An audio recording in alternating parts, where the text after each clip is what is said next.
नमस्कार, मैं हूं अंकुर और आप देख रहे हैं सत्यहिंदी.com।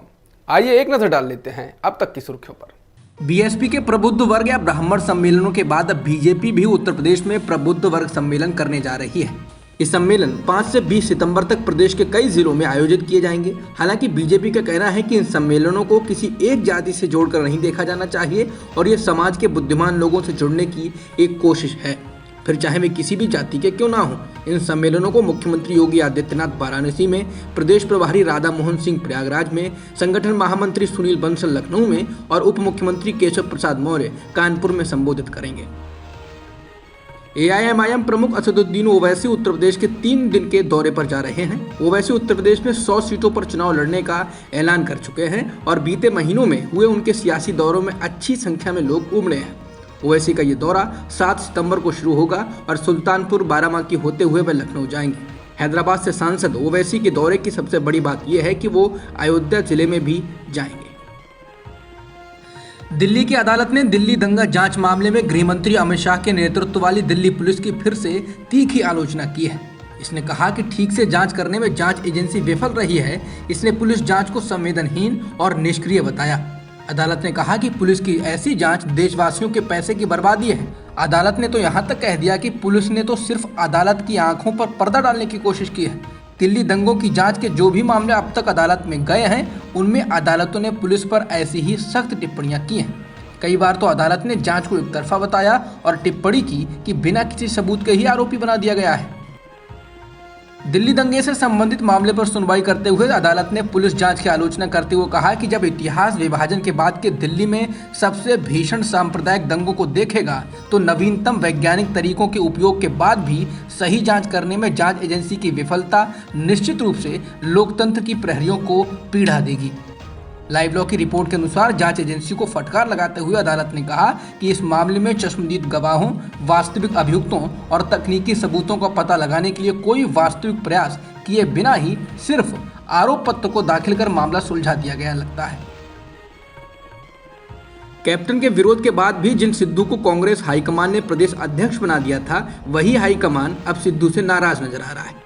पंजाब कांग्रेस में चल रहे झगड़े को खत्म करने के लिए पंजाब के प्रभारी हरीश रावत वहां पहुंचे तो सिद्धू ने रावत से मुलाकात तो की, लेकिन उसके बाद वह दिल्ली आ गए।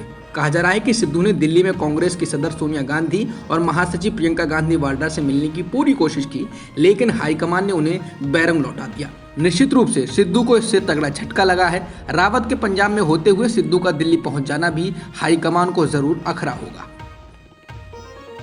अफगानिस्तान की राजधानी काबुल में आज नई सरकार के गठन का ऐलान होगा तो उसमें एक बहुत ही अहम नाम होगा सिराजुद्दीन हक्कानी का। ये सिराजुद्दीन हक्कानी वही व्यक्ति हैं जो हक्कानी नेटवर्क के प्रमुख हैं और जिन पर 2008 में काबुल स्थित भारतीय दूतावास पर हमले का आरोप लगा था। काबुल स्थित भारतीय दूतावास पर 7 जुलाई 2008 को स्थानीय समयानुसार सुबह 8 बजे हुए जबरदस्त बम धमाके में 58 लोग मारे गए थे और 114 दूसरे लोग घायल हो गए थे। अमेरिका ने इसके लिए हक्कानी नेटवर्क को जिम्मेदार ठहराया था। अब सिराजुद्दीन अफगानिस्तान की सरकार में शीर्ष 3 लोगों में शामिल होंगे। इसमें सिराजुद्दीन दूसरे स्थान पर होंगे। हाल ही में अनस हक्कानी की ओर से कहा गया था कि तालिबान कश्मीर में दखल नहीं देंगे, लेकिन अब तालिबान के प्रवक्ता सोहेल शाहीन ने इसके उलट बयान दिया है, जिससे भारत की चिंता बढ़ने वाली है। शाहीन ने बीबीसी के साथ बात करते हुए कहा कि एक मुसलमान के तौर पर भारत के कश्मीर में या किसी और देश में मुस्लिमों के लिए आवाज़ उठाने का अधिकार हमारे पास है। तालिबान के प्रवक्ता ने कहा कि हम आवाज़ उठाएंगे और कहेंगे कि मुसलमान आपके लोग हैं, अपने देश के नागरिक हैं, आपके कानून के मुताबिक वो समान हैं। अमेरिका के न्यूयॉर्क शहर और आसपास के क्षेत्रों में ईडा तूफान के बाद आई फ्लैश फ्लड यानी अचानक बाढ़ से कम 46 लोगों की मौत हो गई है।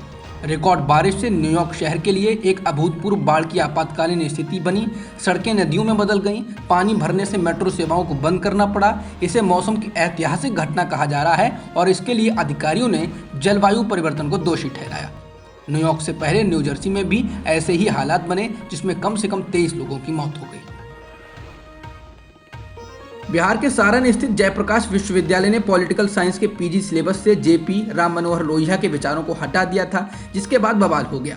लालू प्रसाद यादव ने इस मुद्दे को चर्चा में लाया और अब नीतीश सरकार ने यूनिवर्सिटी को आदेश दिया है कि वो वापस से जेपी और लोहिया को सिलेबस में शामिल करें। जदयू की ओर से ये भी कहा गया है कि इस मामले की जांच होने की जरूरत है और जो भी इसमें दोषी पाया जाए उस पर कार्रवाई होनी चाहिए। जेपी यूनिवर्सिटी के रजिस्ट्रार ने द इंडियन एक्सप्रेस से बात करते हुए कहा कि हमने राजभवन द्वारा दिए गए संशोधित पाठ्यक्रम को अपनाया था। रजिस्ट्रार ने कहा कि हम इसमें नहीं जाना चाहते कि चैप्टर क्यों हटाए गए थे, लेकिन हम अध्यायों को तत्काल प्रभाव से बहाल करेंगे क्योंकि ऐसा करना हमारे अधिकार में है।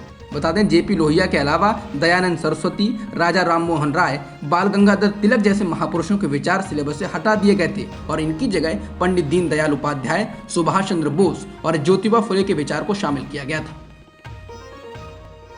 बिहार के पटना से राजधानी दिल्ली तक तेजस राजधानी एक्सप्रेस में सफर कर रहे जनता दल यूनाइटेड यानी जदयू के विधायक गोपाल मंडल को लेकर विवाद हो गया। दरअसल गोपाल मंडल ट्रेन में केवल अंडरगारमेंट्स में सफर कर रहे थे, जिसके बाद बाकी यात्रियों ने इस पर आपत्ति जताई तो विधायक ने धमकी दी और बात मारपीट तक पहुंच गई। अब बवाल के बाद इस पर जदयू विधायक ने सफाई देते हुए कहा है कि जब वह ट्रेन में चढ़े तो उनका पेट खराब था, इसलिए वो अंडरगारमेंट्स में ही थे। इस मामले में शिकायत दर्ज कराई गई है। टोक्यो पैरालंपिक्स में शूटिंग में स्वर्ण पदक जीतने वाली अवनी लेखारा ने पैरालंपिक्स में एक और पदक जीता है। इस बार उन्होंने 50 मीटर राइफल 3 पोजीशंस के SH1 फाइनल में कांस्य पदक जीता। अब भारत के टोक्यो पैरालंपिक्स में 12 पदक हो गए। अब तक की खबरों में इतना ही। बाकी खबरों के लिए बने रहिए सत्यहिंदी.com के साथ। सत्य हिंदी का ऐप डाउनलोड करें गूगल प्ले स्टोर पर।